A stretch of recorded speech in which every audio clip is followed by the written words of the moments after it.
മിന്നൽ പ്രളയ ദുരന്തത്തിൽ കാണാതായവരുടെ എണ്ണം 600ഓളമാകുമെന്ന് റിപ്പോർട്ടുകൾ. ഇവരിൽ 300 പേർ ഇന്ത്യക്കാരാണെന്ന് സംശയിക്കുന്നുവെന്നും നേപ്പാൾ സർക്കാർ. കാണാതായ 133 പേർ ഇന്ത്യക്കാരാണെന്ന് ഔദ്യോഗിക സ്ഥിരീകരണം ലഭിച്ചിട്ടുണ്ട്. എല്ലാവരും കൈലാസ് മാനസ് സരോവർ തീർത്ഥാടനത്തിനായി എത്തിയവരാണ്. തമിഴ്നാട്ടിലെ തഞ്ചാവൂരിൽ നിന്നുള്ളവരായിരുന്നു 37 പേർ. ബംഗാളിൽ നിന്ന് പോയ 32 പേരെക്കുറിച്ച് വിവരം ലഭിച്ചിട്ടില്ല. കൊച്ചിയിൽ നിന്ന് പോയ 36 അംഗ സംഘം സുരക്ഷിതരാണ്.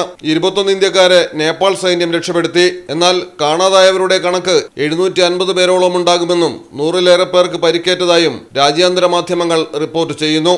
നേപ്പാൾ തിബറ്റൻ അതിർത്തിയിലുണ്ടായ കൂറ്റൻ മണ്ണിടിച്ചിലാണ് 5.2 തീവ്രതയുള്ള ഭൂകമ്പത്തിന് സമാനമായ നാശനഷ്ടങ്ങൾ സംഭവിച്ചത്. ഐസും പാറയും ചെളിവെള്ളവും വലിയ അളവിൽ ബൊട്ടേക്കോസി നദിയുടെ കൈവരിയിലേക്ക് എത്തുകയായിരുന്നു.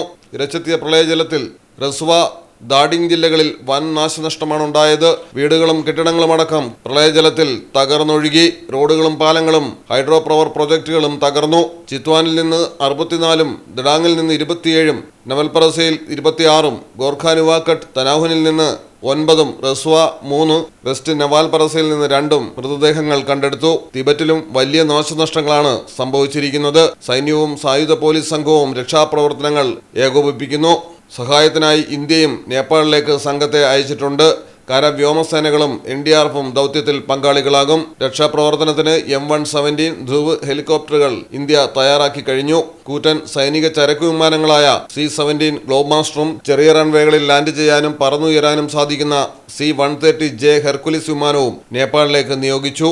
35 ടൺ ദുരന്ത നിവാരണ സാമഗ്രികൾ അയക്കുന്നു. നേപ്പാളിലെ ഈ ദുരന്ത സാഹചര്യ പശ്ചാത്തലത്തിൽ അതിർത്തി പങ്കിടുന്ന ബീഹാറിൽ അതീവ ജാഗ്രതാ നിർദ്ദേശമാണ് നൽകിയിരിക്കുന്നത്. ഗണ്ഡക് നദിയിലേക്ക് പ്രളയജലം എത്തുന്നതിനാലാണ് മുന്നറിയിപ്പ്. ഉത്തരാഖണ്ഡിലും മണ്ണിടിച്ചിൽ റിപ്പോർട്ട് ചെയ്തു. ബദ്രിനാഥ് ദേശീയപാത താൽക്കാലികമായി അടച്ചു. News desk Malayalam television. നിങ്ങൾക്ക് എത്ര പേർക്കറിയാം നിങ്ങളുടെ കുഞ്ഞിന്റെ ആദ്യ കാതുകുത്ത് പവൻ ഗോൾഡിൽ തികച്ചും സൗജന്യമാണെന്ന്? എന്നാൽ പത്തരമാറ്റ തിളക്കത്തോടെ 10 വർഷമായി പവൻ ഗോൾഡിൽ ആദ്യ കാതുകുത്ത് തികച്ചും സൗജന്യമാണ്. മാത്രമല്ല പരിചയസമ്പന്നരായ ലേഡി സ്റ്റാഫുകളാണ് നിങ്ങളുടെ കുഞ്ഞുങ്ങൾക്ക് കാതുകുത്തുന്നത്. പവൻ ഗോൾഡ് തിരൂർ.